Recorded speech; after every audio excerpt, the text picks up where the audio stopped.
Hello. And we're back. Back again.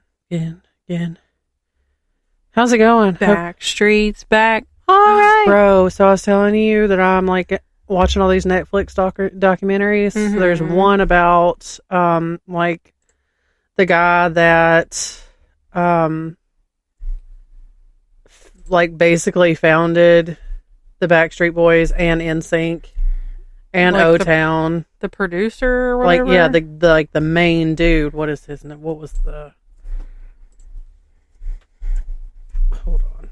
Who are these ones that I've already watched? I was wondering where that list was. It's called Dirty Pop, the boy band scam. Yeah. Lou Pearlman. Oh, yeah. I watched that. These Netflix documentaries, bro. There was one that I watched called... Some of these I have not watched.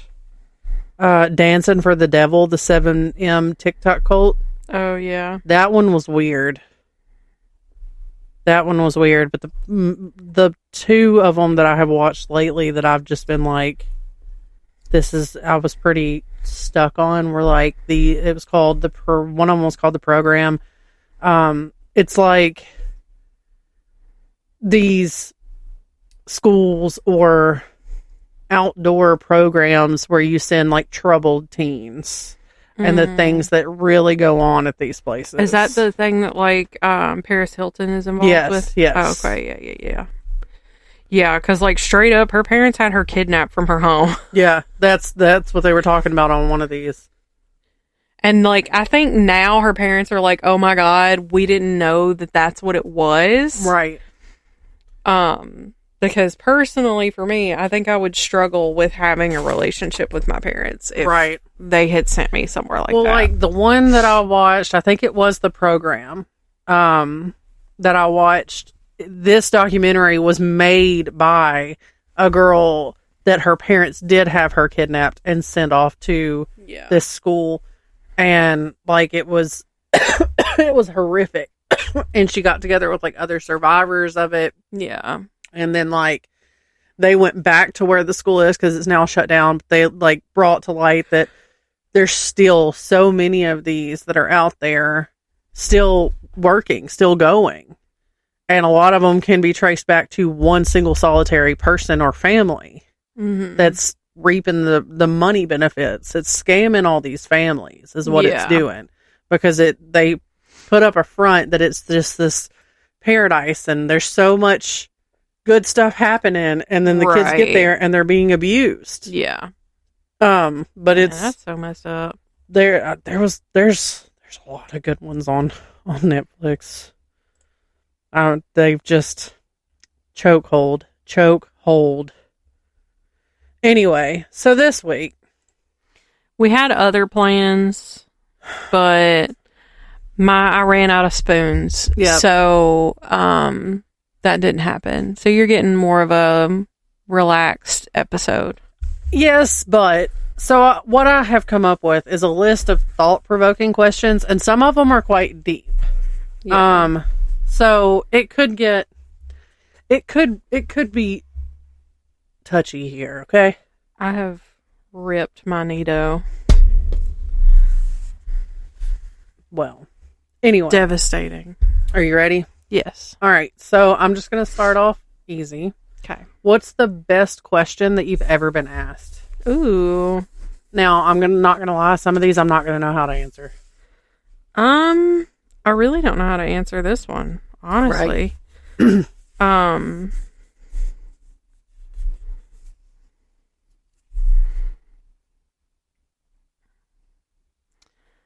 Maybe a question about me that was asked to somebody else. Okay. Was when at one of your Halloween parties when our former friend showed up. Yeah. And asked you while I wasn't around if I was actually happy. Yeah. I think about that all the time. Do you? Yeah. Because hell yeah, brother. Right. I'm sorry, Amara. I did not mean to hit you in the face. I really don't know how to answer that question for myself. I honestly don't. I can't think of a question that I've been asked directly. Also, try not to interact with that many people on a regular basis. Right. Well, at least not face to face. But I don't know. And this is going to sound so cheesy and so stupid, but I truly mean it. I think the best question that I have ever been asked was when TJ asked me to marry him. Fair enough, yeah. To be real. Yeah. Because I like that answer. Good answer. I mean, like, he came into my life at a time where I was not okay. Yeah. And I fully think that he saved me. Yeah. I mean, Maddie saved me for sure. But he was the best thing that could have happened to me when it happened. Hmm. Okay, so who is the most influential person in your life? Like currently, or can this be like whatever you want to do? I would say that the most influential person in my life, I probably have a twofer answer. So Granny P, and then Betty. Yeah, I would say. I could say that. I could see that. I would say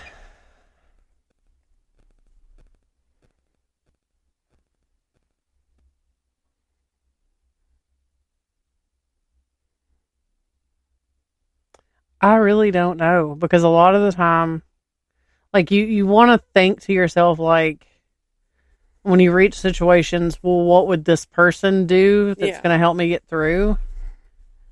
And I do have an issue with, like, I need people to help me and to, like, tell me what to do. Like, that's a problem with me. But, like, TJ is very much so a person of, I don't know what you should do, figure it out. Yeah. So I think that, like, I've had to rely on myself. Like, I do ask you, and I'll ask my sister. But, like, I don't know. I mean, I'm thinking in terms of, like, people who have helped shape me into the person I am. Because I'm also, like, in general, a figure it out by myself kind of person. I would have to say, with that being said, I would have to say probably my parents, but in very different ways. Yeah.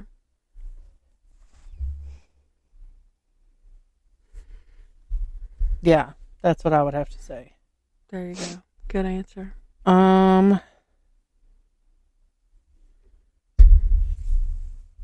Okay.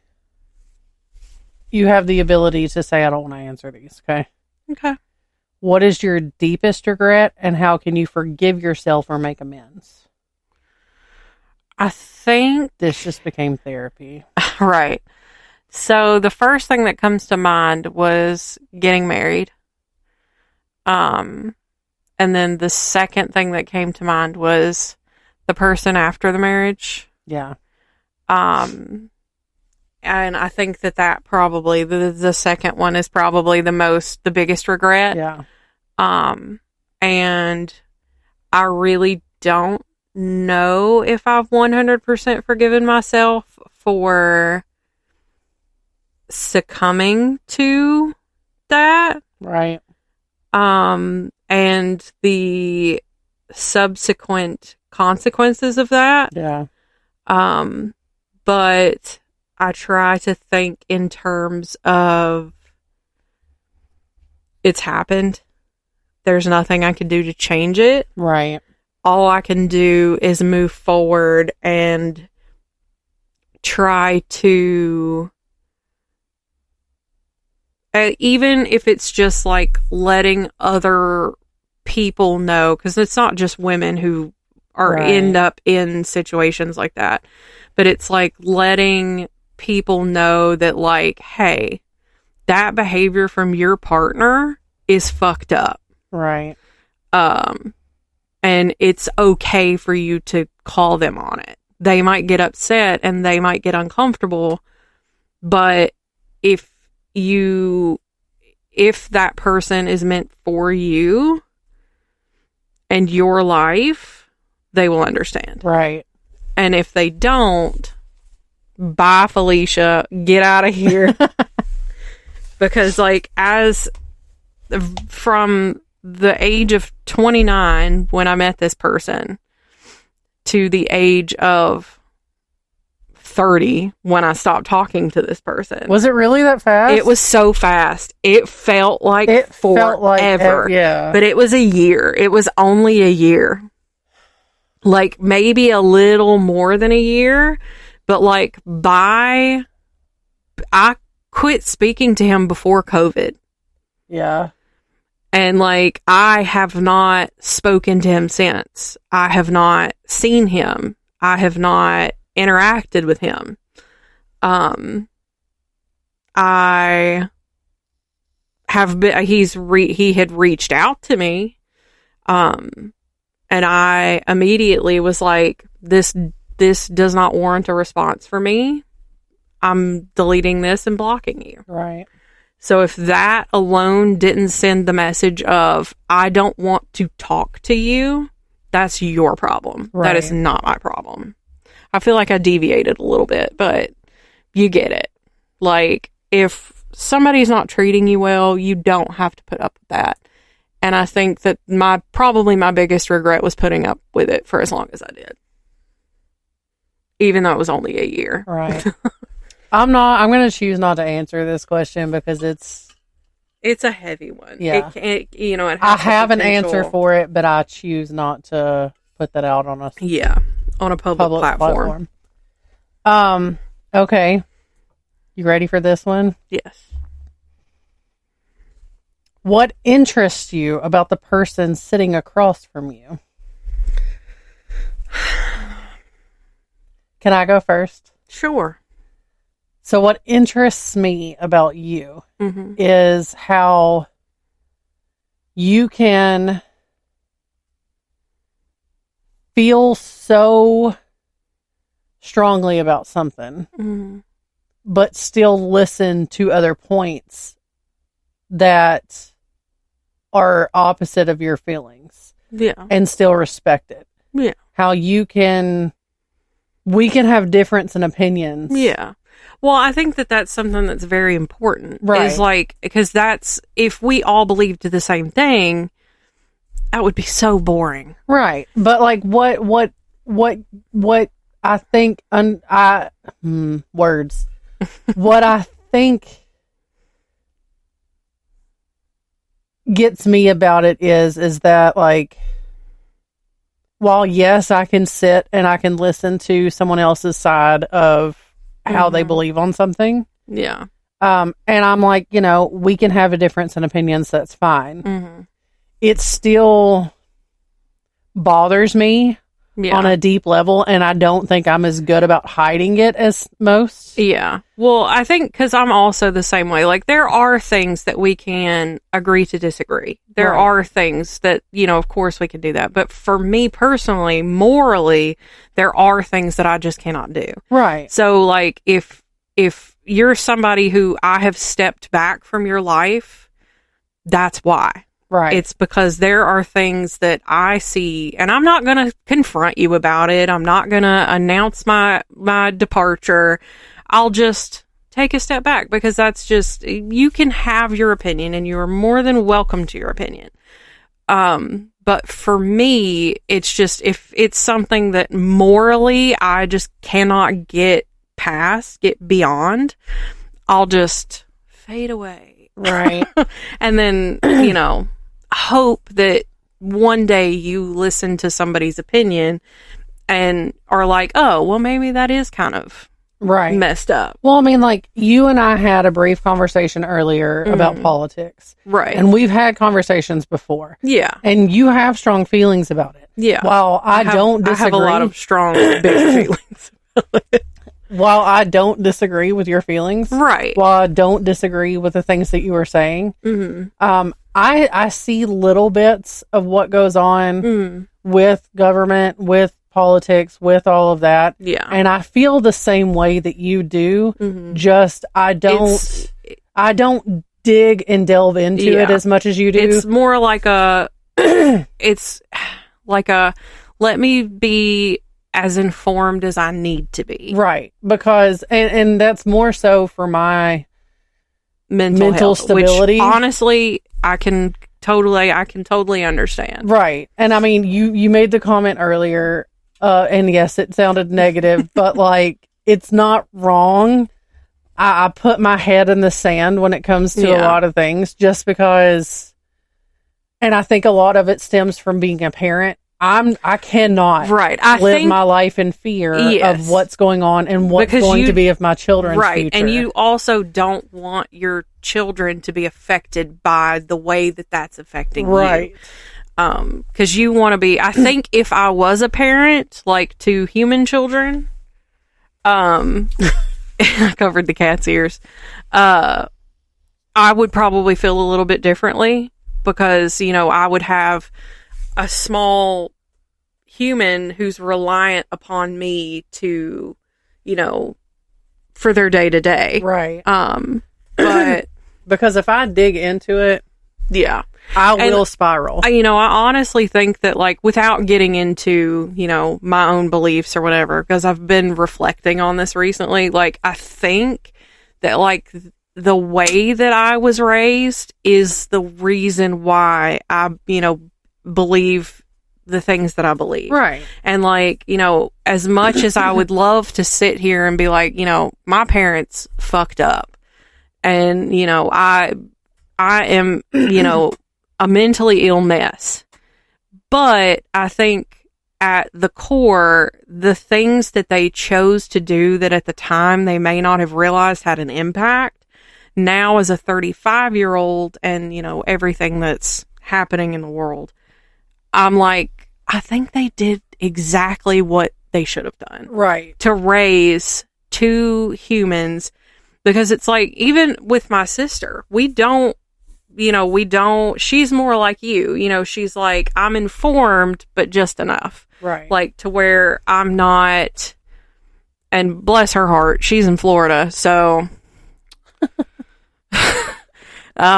but she's not as, and I think it drives Daniel insane, because I'm like, listen to this, but I don't expect him to respond. I don't expect anybody to respond when I'm sitting there talking about it. It feels good to just talk about it. And so I don't know, but yeah, I mean, I understand it. Even though for me personally, it's not just how for me, I can't just keep my trap shut. But for others, I understand how it can all be very overwhelming and overstimulating. And because, like, for our last episode, we did World War II. You know what they didn't have? The internet. Right. I think that the bombardment of information constantly is unhealthy. Oh, for sure. So, like, there are times where I have to be like, okay, I have scrolled enough. I have read enough vitriol. I need to color. I need to watch a YouTube video that's funny. I need to, like Zoe and Alfie. Yeah. I need to watch them just raise their kids in bliss, and, that kind of stuff. Yeah. I think that balance is necessary. Yeah, for sure. But for some people, obtaining and maintaining that balance is difficult. Right. And I think even, like, people with autism, a lot of people with autism have, like, a sense of social justice and become very vocal. Yeah. And so it's, for them, I can understand, the difficulty with balance. I've gone on another tangent. You brought it up, I'm like, I'm sorry. But yes, I completely understand your take and, like, where you're coming from. So I try not to, like, push it. But remind me the question. What interests you about the person sitting across from you? How you're able to be a mother. Because it sounds like, because right now Chapel Roan is being like ripped apart for saying that her friends who are parents her age, like she's in her 20s, are in hell as parents. And like I've seen you have like the good moments, things are great, kids are doing great, you know, the cute moments, but then I've also seen you go through the hard moments. And like I think that parenthood is an achievement. I do think that I wouldn't describe your experience as like being in hell, but I would describe your experience as a parent, also as a parent with, how's the way that I want to word it?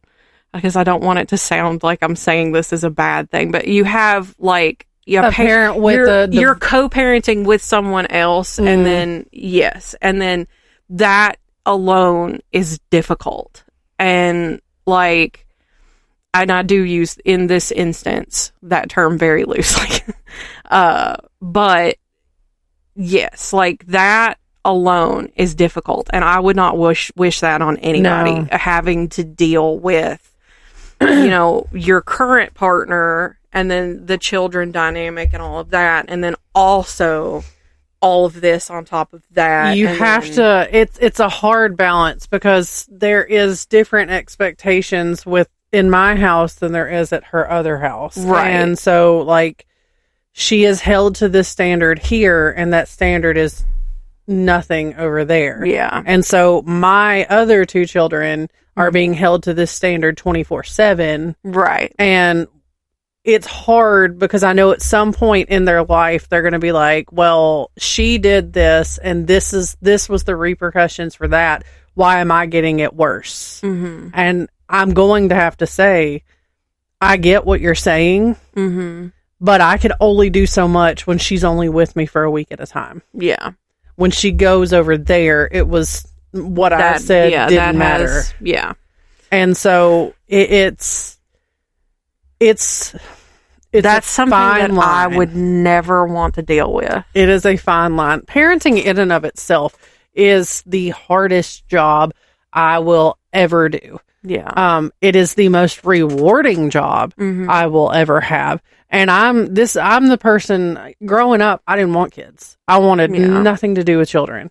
I enjoyed spending time, you know, with other people's kids. I enjoyed the other kids that were in the family, like the younger kids that were in the family. And then like, you know, in the upper years of high school, my sister had her first child, and, you know, he's my first baby. Like he was the love of my life. And I mean, still is. That child he means the world to me.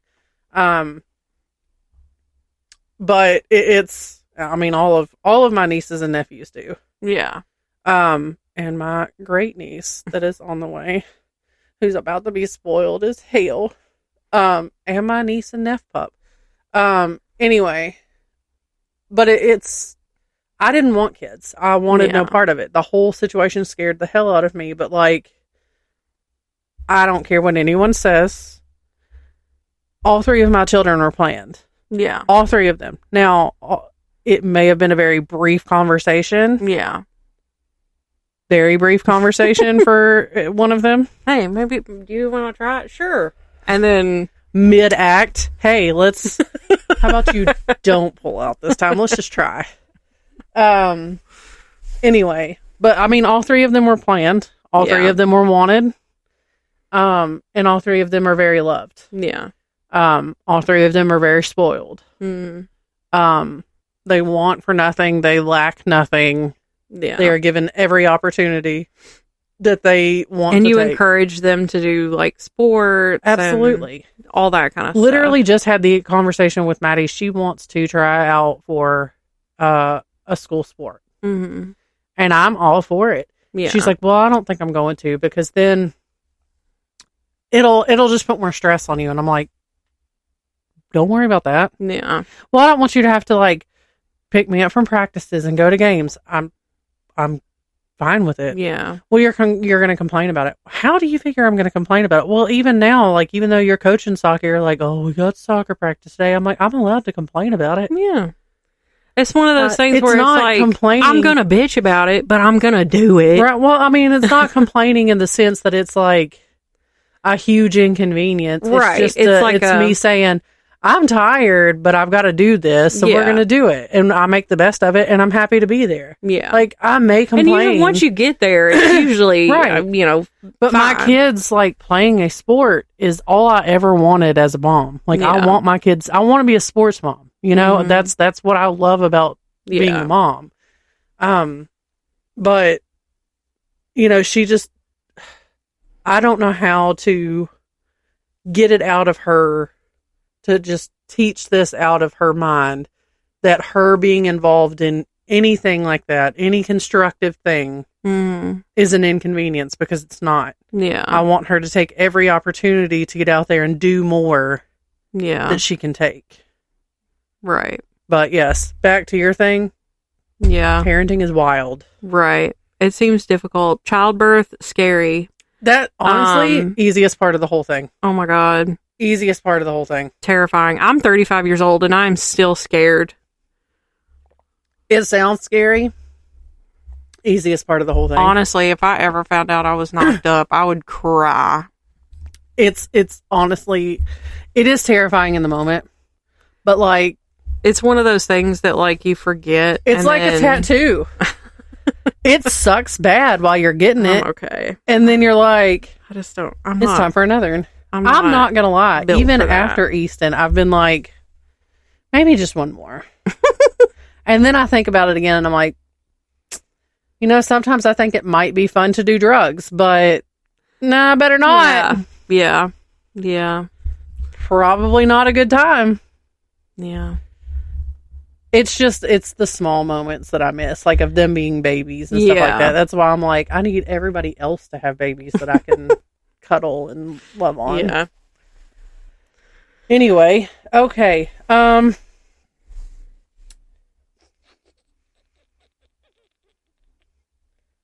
What is your biggest pet peeve?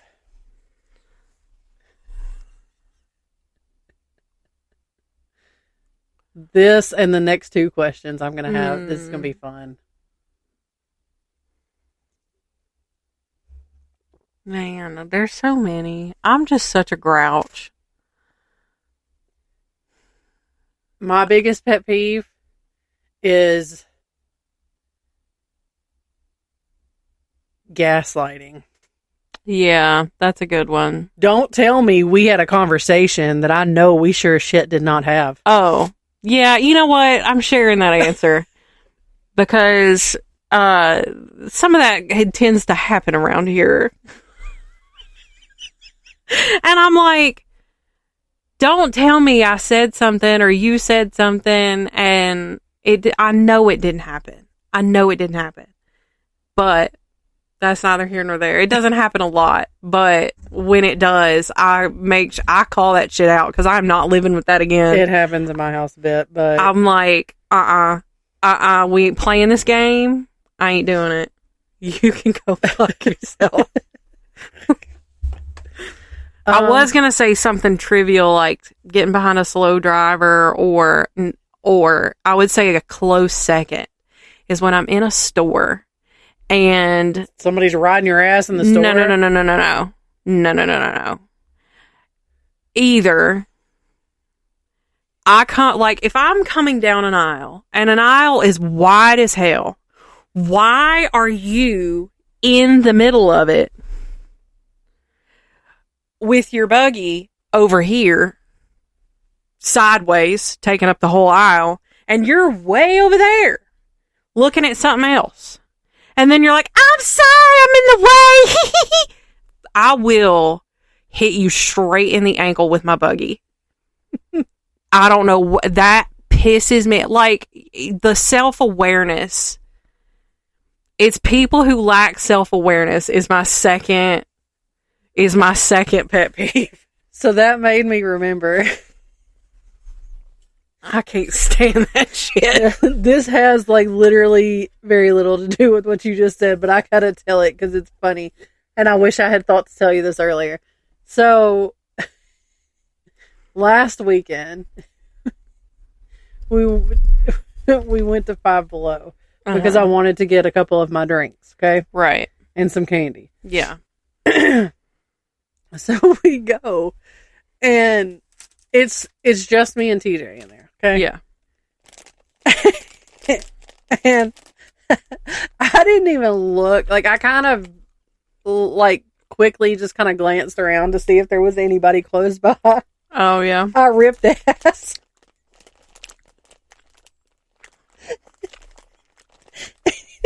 TJ rolls around. It was like, really?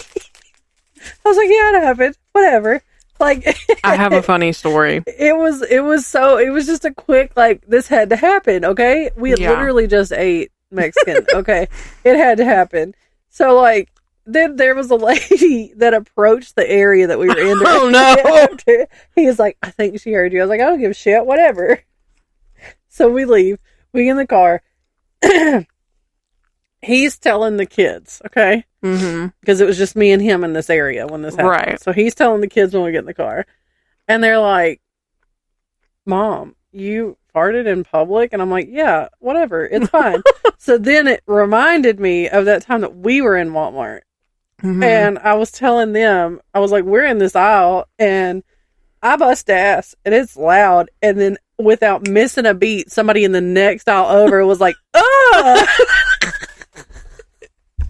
And I was like, we lost it. And I was like, and I don't remember if it was the same night or not. I was like, but then we go over to like the cake decorating portion, like that's over in the crafty area, like where all the wedding stuff is. And I'm like, I was gassy. And like, we're looking for something. I think it was when we were looking for something for like Maddie's 10th birthday cake. Yeah. At the masquerade party that we had. And so we're over there and I bust ass without realizing that you're standing or squatted behind me face level with my ass as I bust ass. Nasty. And Maddie's like, I can't believe you just be farting in public like that when you yell at Dad when he does it. That's different though. It's different. But no, so that reminds me. So this week in weight loss class, there was an article about cabbage making you gassy, right? So she's talking about this and talking about fiber and all this. Well, I don't know what it was that she said that triggered me. And I had to cover my face with my article because I started giggling. Because all I could envision was this one time. So Isaiah was at the shop, right? And me and him are standing over on Danny's side. And Danny's standing in front, like, I know, close to the front.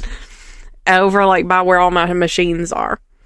And a lady had come in. This was before we had the bing bonger on the door. And this was one of the reasons why we got the bing bonger on the door. Anyway, this lady walks in and she's standing behind him. And me and Isaiah are just pointing at this lady. And we're like, you know, we didn't say, hey, there's somebody behind you. I need to clarify that because he will be like, y'all didn't tell me. But we're like pointing like, you know, hey, there's somebody that, what does this man do? Sticks his butt out and farts at her.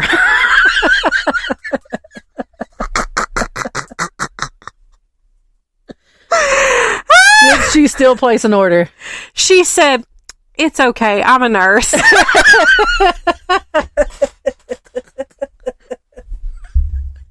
Meanwhile, me and Isaiah are doubled over, dying, laughing.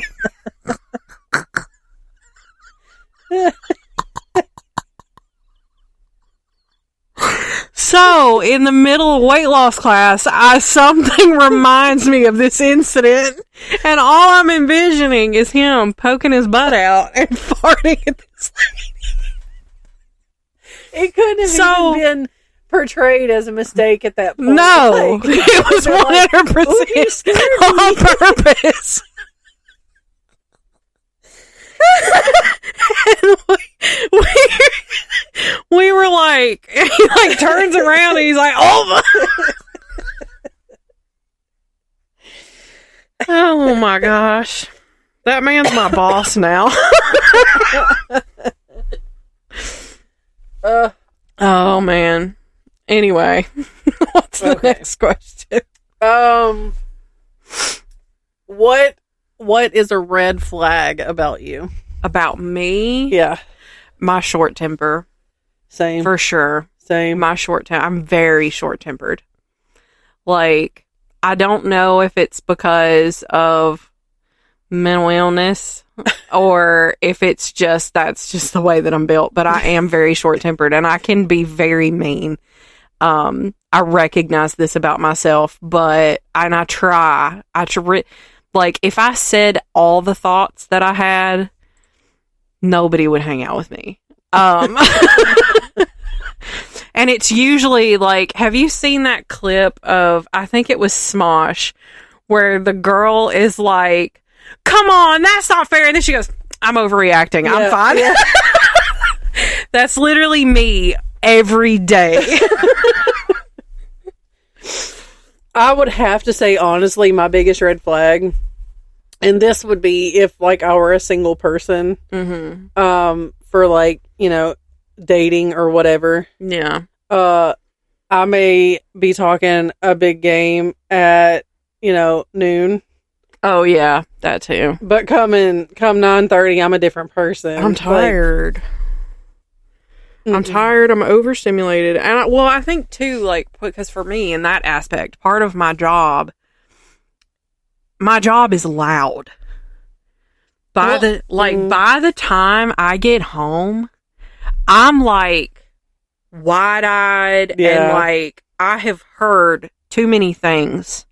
Right. So now I listen to, I'm at work with noise canceling headphones on. Yeah. Even if I'm not, like, usually I'll just put an audiobook on. This way I can still hear if, like, if the door goes off or if the phone rings and he's not there. Because usually people call and then I'll answer and then it's a question he's got to answer anyway. So I'm like, I'm not answering the phone. And sometimes there are some customers, sorry y'all, but I will see your name come up and I'll be like, I am not talking to them. It's very few, but it's like 2 or 3 of them where I'm just like, no. Also, let's talk about the fact that your boss harasses you at work. Yeah, I get sexually harassed at work. And in case you're file new, a complaint. In case you're new to the pod, Daniel is my boss, which is her live-in partner. Yeah. So, so what's a green flag about you? Ooh, I think that by green flag, it's very hard for me to like compliment myself, but I think it is the fact that I'm very understanding, and like, even though I don't know, and I'm able to like, I'm thinking about how to say this. It's very difficult for me to compliment myself. But yeah, I think mostly it's the fact that I'm like understanding. Like, I understand even like in friendships, like this is our time to hang out is like this once a month. And like now that the kids aren't in daycare, you don't call me every afternoon. And like, I understand that you're busy and I understand that you're not gonna worry about calling me all the time anymore. And that's fine. That's fine. You're living your life. I know that when it's time, you'll call me. When you need me, you'll call me. See, so I think in that the phone and call me when she needs me. I don't call nobody. I know. I don't call nobody. But if I'm like, hey, listen to this, I'll message you. Or I'll save it for whenever you call me. Right. Because I know you're busy. And I'm not going to like call you and try to interrupt. You know? But I mean, also, I can answer the phone whenever. That's probably my other red flag is I don't call nobody. Right. I would say my green flag is that if I accept you into the inner circle, when I love with everything. Yeah. I love with everything that I've got. It's not a conditional love. Mm-hmm. It's if you're in my inner circle, I'm going to do everything I can to be there and help you. Yeah. Even if it means putting myself out in the process. Like, mm-hmm. I've done some shit in my past for people that I love that didn't deserve it. Not so much that it put me out in a way that it screwed me over in the long run for me to help you. And I knew it would from the beginning, but I did it anyway. Yeah.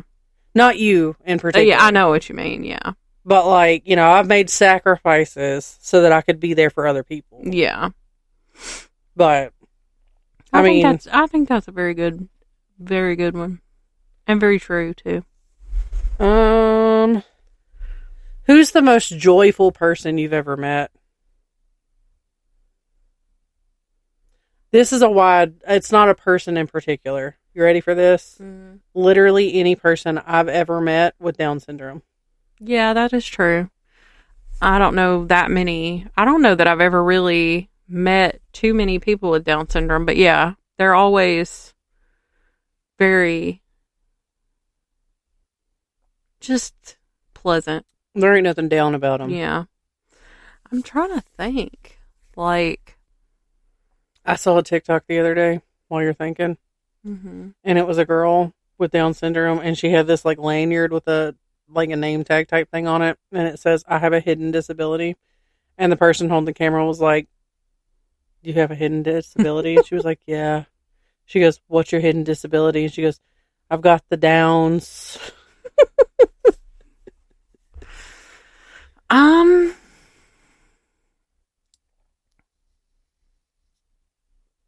We both know that it's not me. Well, I'm just trying to think of, because, like, I don't go out of my way to meet people. I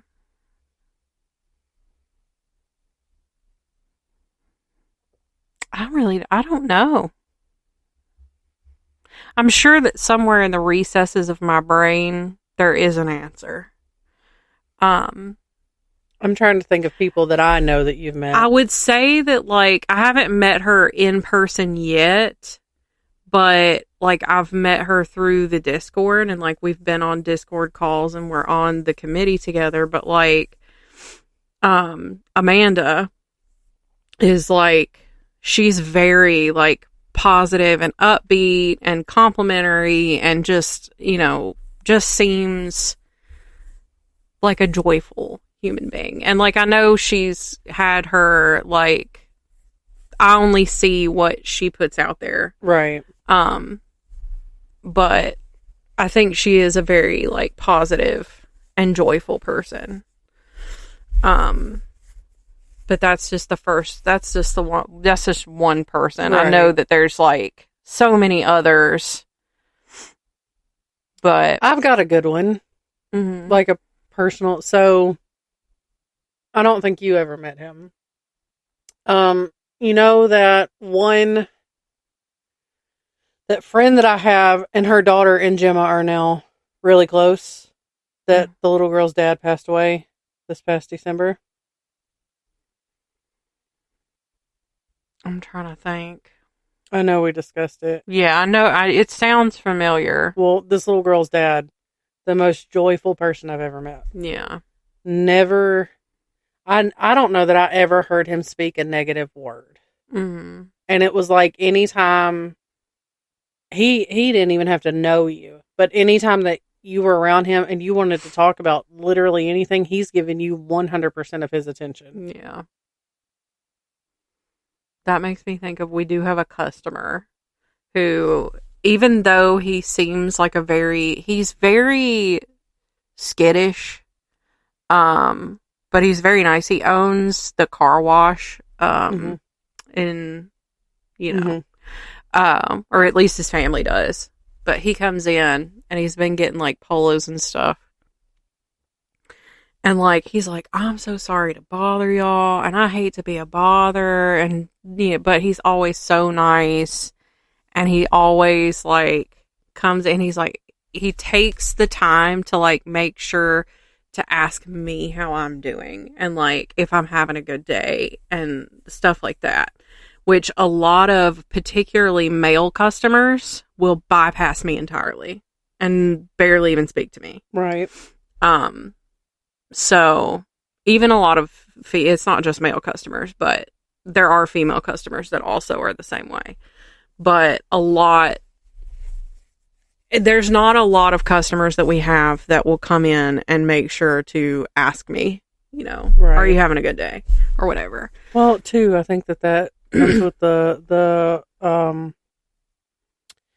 comes with the territory of the fact that you have a resting bitch face like none other. True. And sometimes you do come across as not very approachable. Good. Right. And that's why I feel like I'm okay saying that, because you've worked to get to that point. Yes. And now I wear headphones. Yeah. So it really doesn't, and he's the owner now, so I expect it. Right. But like used to, if his stepmom wasn't there and he was, ain't nobody talking to me. And there have been customers who were like, I need to talk to Daniel. And then whenever he talks to them, he's like, you could have answered this. Like, you could have dealt with this. And I'm like, they specifically asked for you. But there are customers who I'm like, I am not talking to them. Right. Are you going through anything that the person across from you doesn't know about? I'm going to go ahead and say, no, because I'll literally tell you everything. I'm not asking for you to tell me what it is. I don't think so. Honestly, I don't think so. Because when I'm struggling, everybody knows about it. Because I'm an asshole. But no, I don't think. I think so. What's most important to you right now? Survival. Facts. And making sure that my mental health is okay. Facts. Because I'm finally like worked out. I think this is the first time in a long time where I'm on minimal medications and feel pretty decent. Like, I don't know. I'm not having like what I used to call dark days or down days. I don't have hardly any of like, I don't let things ruin my whole day. Even though there are some days that really test my limits.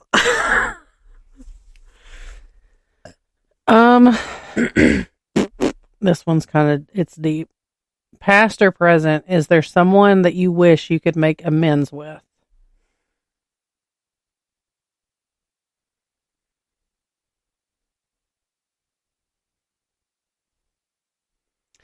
I feel like anybody that I have felt that about, which I can only think of one person,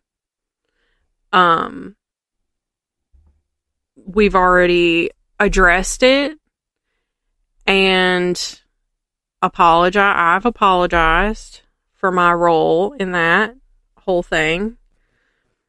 And while we'll never be friends again. Right. We'll be friendly, but we'll never be friends again. Right. I think that would be the only person. Like, I would love to have like a real sit down conversation.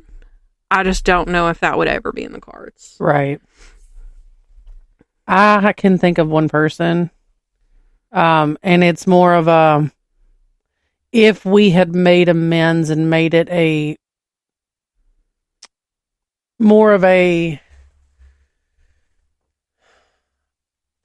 if we had made amends and made more of a point to hang out, then her life may have been different and she would still be here. Yeah. Yeah. Because a lot of things have not played out the way that we wanted it to play out. Right. But, fine,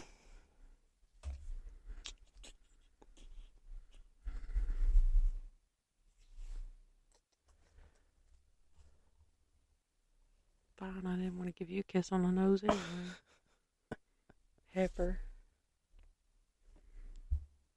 I need to shave my beard. if you could receive closure from one person, who would it be?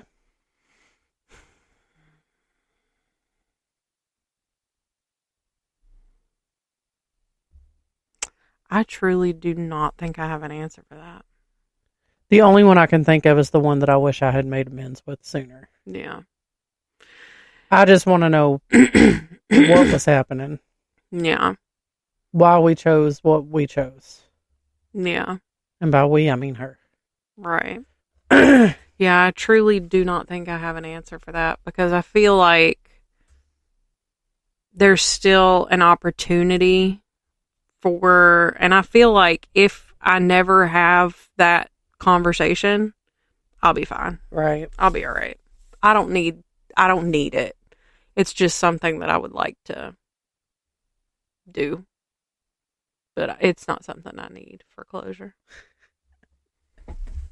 Oh, Lord. What? If you could tell your childhood crush one thing, what would it be? Shut the fuck up during Fern Gully. And that's all I'm going to say. Who was that? It was in first grade. I popped him in the mouth. I hit him in the mouth. Oh. And I got in trouble for it too, and I didn't get to finish Fern Gully. Somebody was streaming it in the Discord last week, I think. And I caught the tail end of it, and I commented, I was like, fun fact about Brittersnitter. I was like, listen to this. And they were like, that's badass. I love that. I was like, you got the last I got in here in the last 5 minutes of this movie and just dropped Laura and left. I think that if I could tell my childhood crush, I'm going to say that this would be the person that I quote unquote dated off and on through middle school and high school. Yeah. I would just say, I don't know. I mean, I don't think that anything was ever left unsaid. I guess just thanks for being that person. I don't know. Yeah.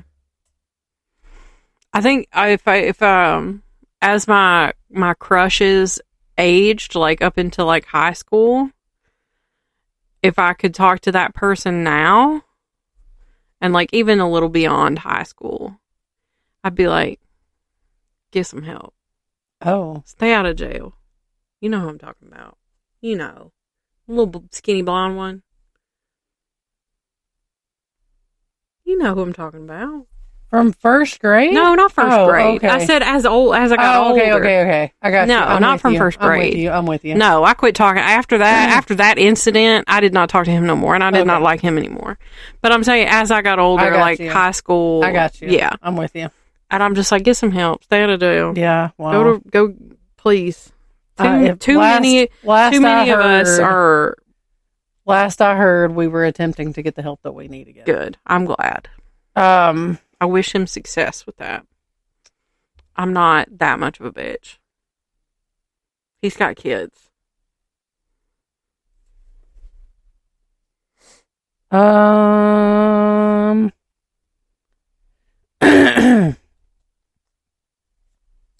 What have you learned about yourself in the past year?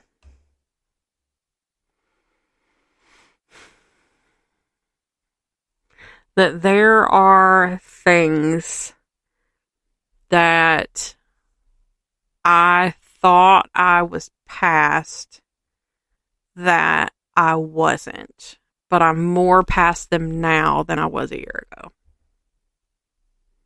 I've learned that I can do hard things. Yeah, I like that. That's solid.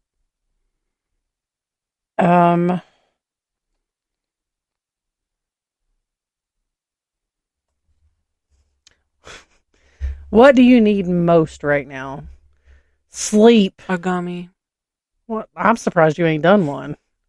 No, because I didn't want to like jabberjaw and make no sense. So mine is sleep, because that is, even though I did sleep until like 11:30 today. Yeah.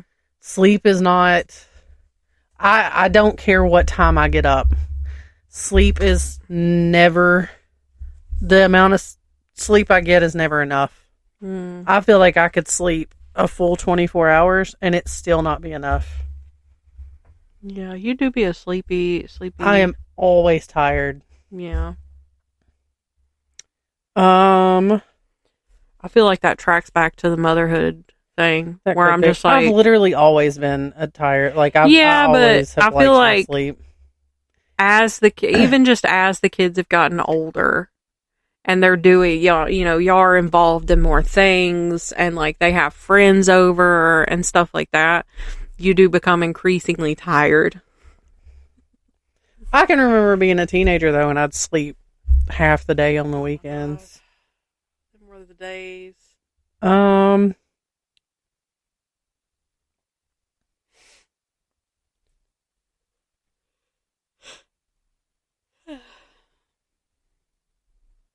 I'm running out of questions because some of these I could ask, but I'm like, Well, we're at almost an hour. Okay. So, let me find a couple good ones then.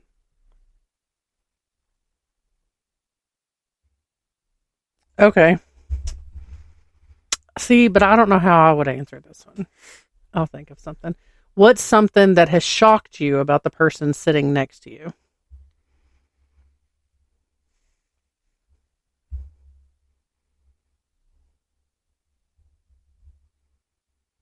I really don't know. It's a hard one. I don't know that anything that you've ever like told me. I've got it. Done in your life has like where I've been like surprised. This is not so much a deep answer as it is like it's stupid. The fact that you enjoy your gummies. Oh, love them. Never in a day. No. Well, it's like I was telling him not too long ago. I was like, my ex-husband would not recognize me. No, because back in the day, I was like, no, I'm okay. He tried and tried and tried to get you to partake, and you wouldn't do it. But see, also too, behind closed doors, he was telling me he didn't like stoner chicks. So, yeah. Made you eat a brownie and then went to sleep for you to sit there and panic by yourself. Yeah. That infuriated me. Yeah. So that was my one and only experience. And the only reason why I even gave it a second shot was because my sister was here. And she was the one that was like involved. I've since cropped the photo of my first time getting stoned because there is somebody else, like a little cockroach in the corner, who I guess has really failed at being a politician. So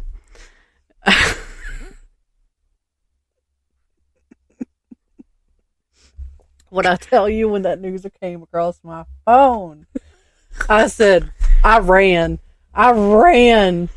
to text you. And best believe first thing I did was Google and see if that website was still up. It ain't. And the only thing you can find is so-and-so was not on any of the ballots. And I'm like, hell yeah, brother. I told you that TikTok became null and void very soon after. Okay. Hold on. So you don't have anything? I can't think of anything. Like maybe I gotta actually again. Not true. When you watch what you're saying. No. When you and TJ got your house together and then like a week later you were like, I'm having a baby. I'm like, what the hell? I think that's the only time where I was like, I told him it was that soon after because I remember it felt like days. Well, I remember for some reason when we were moving everything in, something in my brain said, you probably shouldn't be heavy lifting. You probably shouldn't be. Right. You should probably be real careful about what you're doing. Yeah. And then, like, he had to go out of town for work, like, the next week, and just for, like, a day or two. And I found out while he was gone. Mm-hmm. And I was like, here we go. Yeah. And again, she was planned. Right. It may not have, honestly, been the right timing for that. But it all worked out. Right. But I think that's probably the only time where I was like, what in the hell? Because, like, when you told me you were pregnant with Maddie, I was like, I kind of already knew. Because I was like, your aura is different. But when you told me with Jen, I was like, y'all literally just got a house.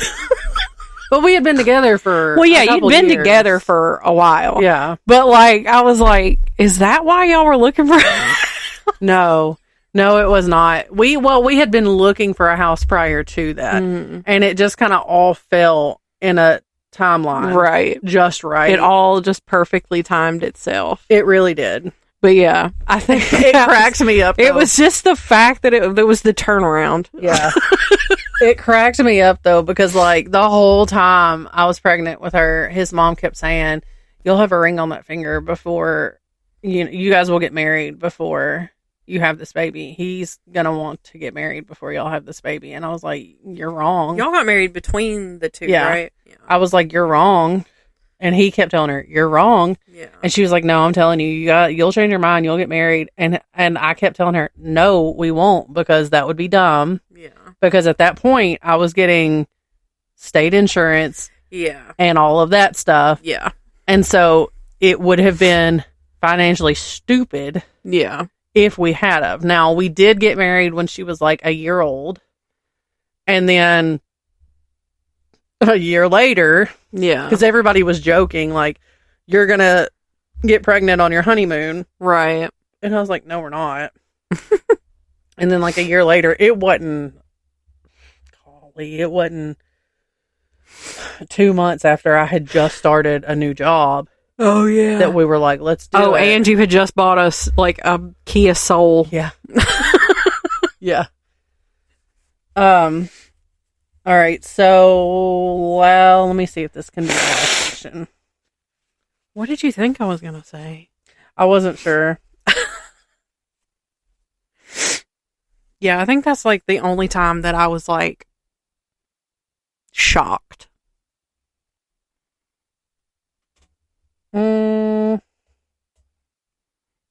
Okay, this is what we're going to end on.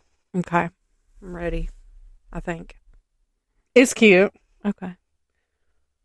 And be as cheesy as you want to be. Okay. What wish came true when you met me? Damn, I don't know. That I would have the best friend that felt more like a sister that was... Yeah. Because, I mean, I have a sister, but she's, yeah, I get 10 years older. Because I've also got a sister, but she's 10 hours away. Right. But to have that one person that I can confide in and tell everything to. Right. When I feel like I can't tell anyone else. Yeah. Someone that's not going to judge me and sometimes is just an ear to hear what I want to say and not respond. Yeah. Because I can tell you, I just want to talk about this. Mm-hmm. I don't want your input. Right. And you'll be that for me. Yeah. Now, you're going to judge the hell out of me later. Or at that moment. And we may speak about it later on. Right.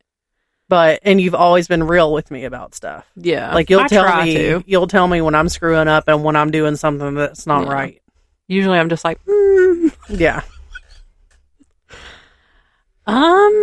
I mean, I would say something similar, like, because I've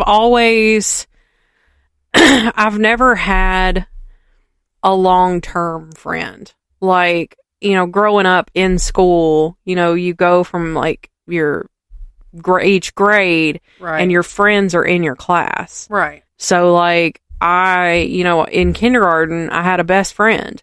I didn't see her again until middle school. Right.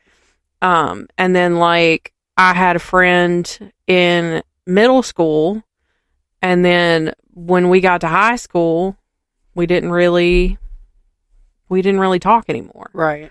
And then, we had our circle of friends in high school, and then we're the last men standing. I was say we're the only two left. I literally yesterday when I went and got my hair cut was telling her, because the girl that cuts my hair she went to school with us too. Mm-hmm. She's younger than us. Yeah. But like, how did that conversation? We were talking about being in the drama. Oh yeah. And I feel like she was always in a drama, if it is who I'm thinking of. I don't know. I don't know. I feel like she was always into some mess. But she was like, you always seemed in school. She was like, you always seemed just laid back, and you were never part of the drama, and you never, you didn't have issues with anybody, and you just kind of got along with everybody. And I was like, I mean, to a degree. Yes, very much so. Like, you had friends, like, outside of our little, like, you had your softball friends. Yeah. And then, like, some of them were part of, and, like, because, like, I'll just say her first name, but Bridget. Yeah. We kind of adopted her our senior year because she didn't go to our school the previous year, I don't think. I don't remember. I have no idea. I don't remember. But like we kind of like absorbed her into our little group. I forgot about Bridget. I'm still friends with her on Facebook. I love seeing her like once every 2 year updates on her life. Because she don't ever post nothing. With that precious as hell child. Oh, she's pretty. Gorgeous. But yeah, I think like your ability to do that gave me a little bit wider of a circle of friends that I otherwise probably would not have had. Well, I was telling her, I was like, I mean, yeah, for the most part, I was very much so, I want to see the drama, but I don't want to be in the drama. Right. And I was like, and I did get along with most everybody. I said, but and I was like, I was an asshole. I was a bully. And I was telling her about that one specific Dr. Pepper girl? Yeah. Yeah. And she just kind of laughed and she was like, that's shitty. And I was like, still to this day though. And I was like, Brittany potentially ruined her life. I said, Brittany aired all of her dirty laundry out. I said, she still to this day would love nothing more than for Brittany to reach out and say, let's be friends. I said, but I see her and she looks like she has PTSD triggered. I was like, and she acts like you beat the shit out of her. All I did was tell people she farted and I tapped her with a Dr. Pepper bottle. And listen, I just got fed up. I was fed up with her lying about everything. Like, that's the one constant about me is like, sure, a little white lie now and then is fine. Or a lie for funnies, ha-ha-ha's, sure.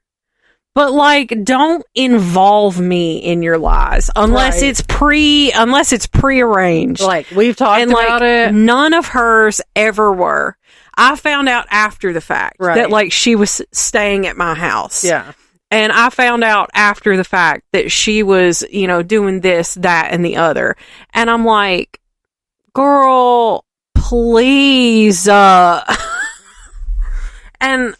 I don't know if she has grown as a person since then. She may be totally tolerable. And like be the kindest human being on the planet. And I would love that for her. I don't have to be her friend though. Right. I don't have to be her friend though. So I just don't understand how being tapped with the Dr. Pepper bottle makes her look like she is having Vietnam flashbacks every time she sees I don't know. Like, even my oldest has been like, when we see her at school functions, yeah, she looks like she is traumatized when she looks up and sees you. And I'm like, I literally did nothing. Nothing. It, like, I don't know. There were other people that were meaner to her.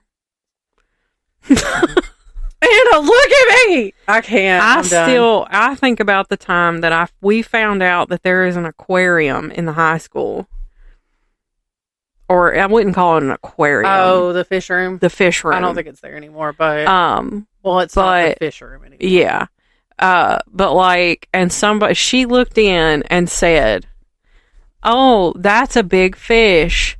And the person she hated the most at the time was like, that fish is probably like, "Man, that's a big girl." Without missing a beat. Right. Without missing a beat. And of course, she got all huffy and left. But that was the fish room, aka our smoking room. I didn't even know that room existed until our senior year. Oh, Lord. All right. Well, that's all I got. Let's call it a night. Yeah. It's 2 a.m. Yeah. Make sure that you're looking up our nonprofit of the month. The Trevor Project. It's for the legitimate people. There'll be a link to donate directly, or even just a link to their website in the episode notes. And you can follow us on Facebook, Instagram, TikTok, YouTube. Send us an email at wanderersofweird@gmail.com. I gotta pee. I can't. Okay, bye. Bye.